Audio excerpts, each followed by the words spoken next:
What's up, WWE Games Universe? This is Marcus the Hammer Stevenson coming live from our THQ headquarters for our live E3 gameplay demo stream. And sitting alongside me is WWE 12 Creative Director Corey Ledesma. Corey, how's it going, man? Good. So I don't have a nickname like you in Taken Hammer. Right, right. Like that. I don't have my own nickname. Right. What would the Miz give you for a nickname, do you think? And then we also have Tank, who's manning the computer over there. He's got his own little rocket ship. He's going to be looking at your questions, taking questions throughout. What we're going to do first, though, is we're going to go through a gameplay demo of what we showed everyone at E3, and we see right now Alberto Del Rio versus Randy Orton, and we're going to play a full match. Corey's going to explain a lot of the things that are new in the game this year, and then after that, we're going to go head-to-head. But first and foremost, Corey, take it away, buddy. All right, so we're going to hop in. Ladies and gentlemen, please welcome Alberto Del Rio's personal ring announcer, Ricardo Rodriguez. This is the entrance everyone's been asking to be able to check out, so I want to be quiet and let you hear this.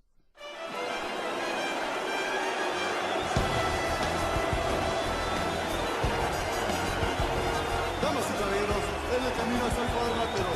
Él es el hombre que le mete el terror a los corazones de todos sus oponentes. Alberto Del Rio.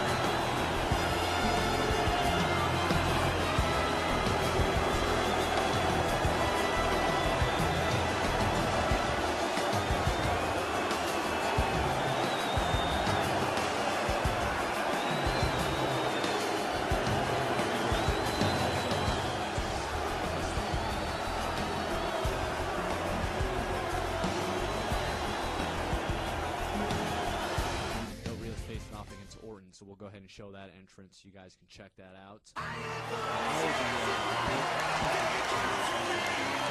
And his opponent, from St. Louis, Missouri, weighing 245 pounds, is the World Heavyweight Champion, Randy Orton.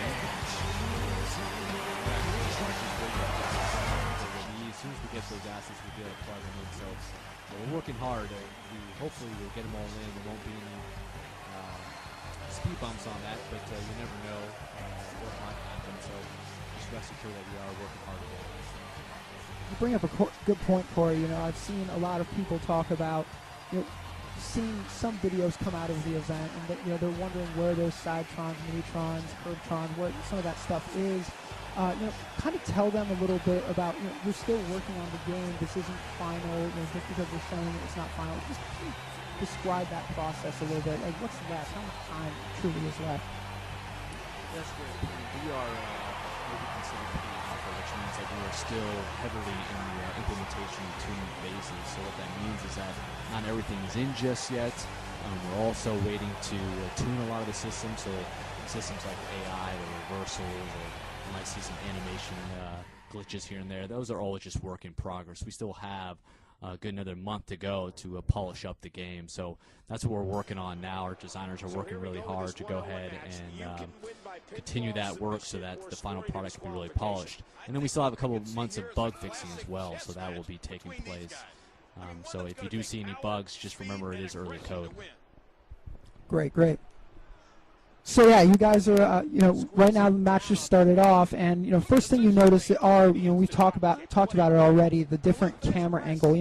What went into the decision to get that basic gameplay camera, closer and down lower? Well, it's all about authenticity. We love to see how close we can match up to what you see on WWE television. So our development team at Ukes went ahead and mapped out where they see every single camera angle happen on WWE television. We recreated all those cameras in the game, and it's something like over 20 different cameras that you see, even including the handy cam cameras, which are by the ringside that individuals hold. We had those nice little cool shaky cams for that presentation as well. So we really thought it just added this nice cool new flair to the presentation. Made it look like television, got you some really cool up-close shots. So overall, presentation-wise, we're really excited about that addition. Yeah, and I've already seen some mid-move camera adjustments. You guys did some of that this year too, right? Yeah, I mean, the goal is to really kind of capture the high spots in the match. So sometimes you'll see the camera cut and sometimes you won't. And so we have that all triggered on what we call a camera AI system. Actually, the entire AI drives which camera angle to go to. And so it will pick the best angle to capture. And sometimes it will cut to an angle that maybe doesn't get the best shot of the move. And we'll actually switch mid-move to another angle. So we have a really cool dynamic camera system that changes on the fly. Right, and actually we just saw our new submission system in the game, and we call it the Breaking Point submission system. Tell us a little bit about that. Right, so that's a brand new addition to the game. Fans have been asking for an overhaul of the submission system, so that's something we wanted to focus on quite a bit this year. So what we did is we added a brand new mini game. It's called the Breaking Point system, and you saw that little meter pop up. Basically what that is, that's kind of a back and forth tug-of-war mini game that's going on, that both you and your opponent are mashing buttons to go ahead and fill that meter up so that your opponent does hit his breaking point and will tap out. Also, what's really cool and we're excited to add this year is the ability to crawl to the ropes. So for some particular breaking point submissions, ones that make sense, obviously, maybe it's a Boston Crab, you can go ahead and start to crawl towards the ropes using the left stick while you're mashing buttons. You almost have two different options to escape from the submission. And if you reach the ropes in time before the meter fills up, the referee will call for the rope break, and you will be able to break out of that. So that's a new addition. So we do have quite a few breaking point submissions in the game. And they're mostly tied to the bigger moves that you typically see someone tap out to. So not every single submission will have a breaking point game in it. And he's more intelligent than we and like I mentioned before, you can't interrupt, a third party can't interrupt the move, the breaking point submission, and break that submission so that another person like your tag team member, whoever it is, can come up and break that. That's great. And speaking of interruptible moves, a lot of our Day of Reckoning fans, from the previous past years, they were pretty excited to hear about interruptible moves for WWE 12. Tell us a little bit about the interruptible moves this year. Yeah, that's a new capability that we have with the Predator technology in our new animation engine, where basically we can now set breakout points in the animation. And what that basically means is that any time in the animation we can choose to allow that animation to be broken up by a third party or even interrupted by yourself. So let's say I'm in the process of getting up after I just did a move. We can give you control a lot sooner than before.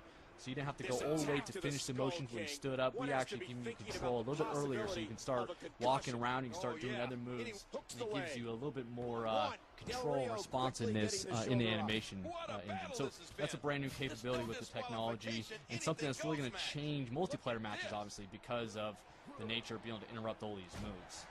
So you mentioned Predator technology.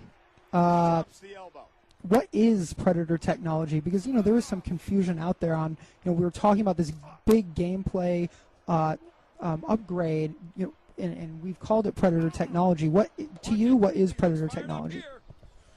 Predator technology is the name that we've come up with for basically this large overhaul that we did in the game, which is the new animation engine as well as the new renderer, and we kind of categorize that as Predator technology as one name to kind of simplify it.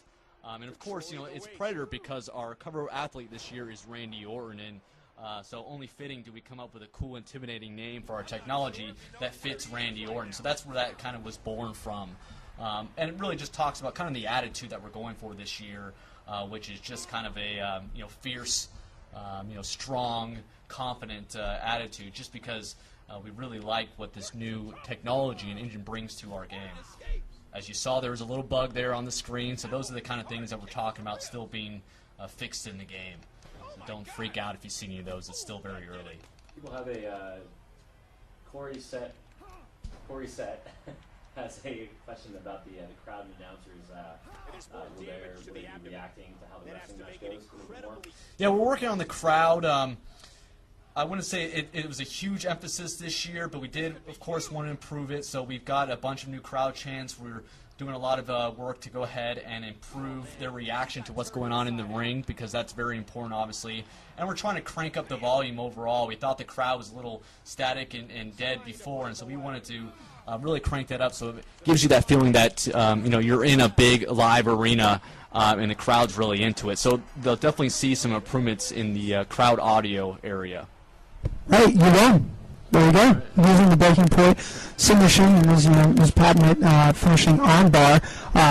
Guys, we're going to go into another match after this as well, but going back to the gameplay a little bit, what would you say to guys who are saying something like, we have done that gameplay kind of, overhaul, upgrade, Predator technology, whatever we're calling it right now, but what is it about that someone would say, hey, I saw that move last year or in the SmackDown